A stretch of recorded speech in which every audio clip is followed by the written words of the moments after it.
দর্শক সবাইকে স্বাগত জানাচ্ছি সময়ের কণ্ঠস্বরের ফেসবুকে। আমরা এই মুহূর্তে রয়েছি রাজধানীর এভারকেয়ার হাসপাতালে, যেখানে 23 নভেম্বর থেকে চিকিৎসাধীন রয়েছেন বিএনপির চেয়ারপারসন বেগম খালেদা জিয়া। দর্শক, আপনারা জানেন ইতিমধ্যেই তৃতীয়বারের মতো পিছিয়েছে বেগম খালেদা জিয়ার চিকিৎসার উদ্দেশ্যে লন্ডন যাত্রা।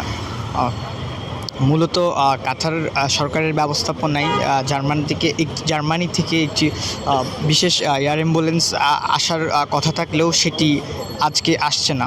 বেগম খালেদা জিয়ার শারীরিক পরিস্থিতি পর্যবেক্ষণ করে এমন সিদ্ধান্ত নেওয়া হয়েছে বলে জানা গেছে বিএনপির দলীয় সূত্রে। আজ 6 ডিসেম্বর তথা শনিবারের পরিবর্তে এয়ার অ্যাম্বুলেন্সটি আগামী 9 ডিসেম্বর বাংলাদেশে এসে পৌঁছানোর কথা রয়েছে। তবে সেক্ষেত্রে সেটি নির্ভর করছে বেগম খালেদা জিয়ার শারীরিক অবস্থার উপরে। যদি ওনার মেডিকেল বোর্ড কর্তৃক সম্মতি প্রদান করা হয়, তবে সেই এয়ার অ্যাম্বুলেন্সে করে তিনি 10 ডিসেম্বর লন্ডনের উদ্দেশ্যে যাত্রা করার কথা রয়েছে।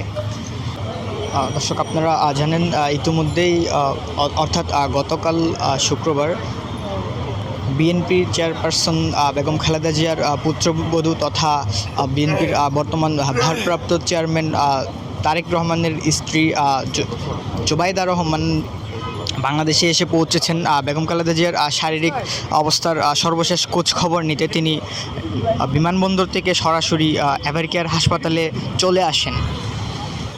এই ছিল সর্বশেষ তথ্য। সময়ের কণ্ঠস্বরের সাথে থাকার জন্য ধন্যবাদ।